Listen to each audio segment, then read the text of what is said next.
The Upbeat Atheist.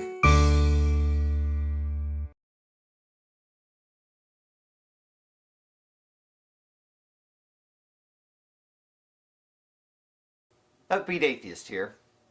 Welcome back, friends.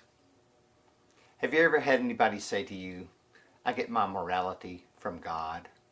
Or, without God, there is no morality? Let's break that down. First of all, the very existence of God is doubtful. It's certainly not something you can prove. It's like saying, my source of morality is an enigmatic, incomprehensible, shadowy spirit. We're not off to a very good start. But even if we were to concede that there is a God, well, which one? And which version of his or her perfect morality is the one we should abide by? There are many interpretations. But even if we say that the one true God is the Holy Bible Christian version of God, and that the code of conduct of morality in the Holy Bible is the one code of conduct, and if every human on the face of the earth were to abide by that code of conduct, would that be morality? Or would that be blind obedience? And even if you think blind obedience is virtuous, we're not out of the woods yet. We still got those pesky commandments to think about.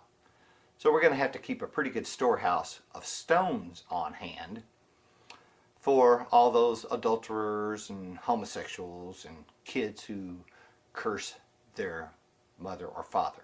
You know, all that Levitical stuff. Now some might say, well, that all went by the wayside when Jesus came along in the New Testament. But I would ask them, well, wasn't Jesus always part of the triune Godhead? Wasn't he around during the time of Leviticus? Did he just sit out on all that law-making stuff? And if things did change in the New Testament when Jesus came along, then shouldn't there be a new moral code of conduct that gives a green light to some of those obsolete sins from the Old Testament? Now don't get me wrong. There are plenty of good people who are Christians, and of other faiths too.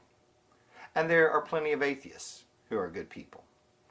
Your profession of a faith doesn't make you good or bad just because of that, or the lack of profession of faith doesn't either.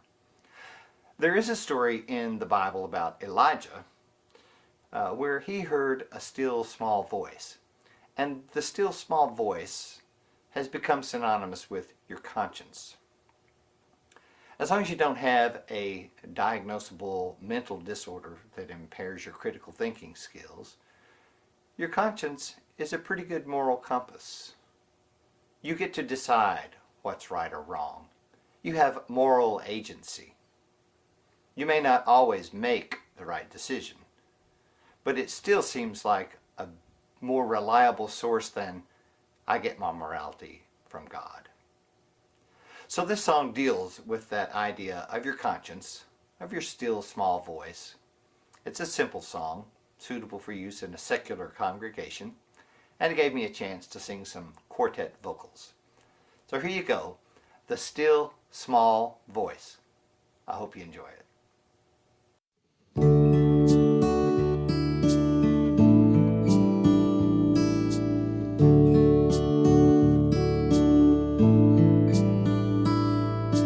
There is a still small voice speaking from my heart,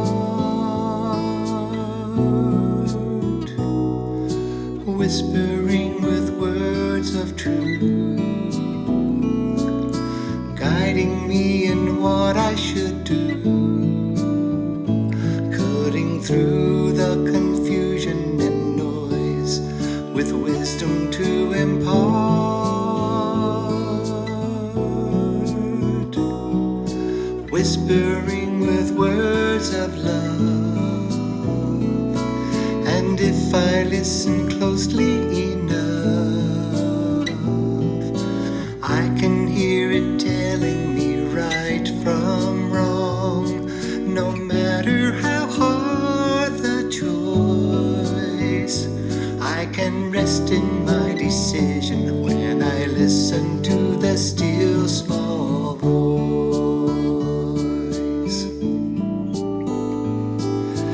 There is a still small voice speaking from my heart,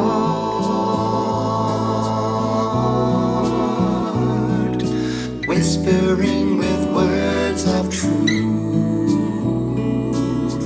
guiding me in what I should do, cutting through the confusion and noise with wisdom to impart,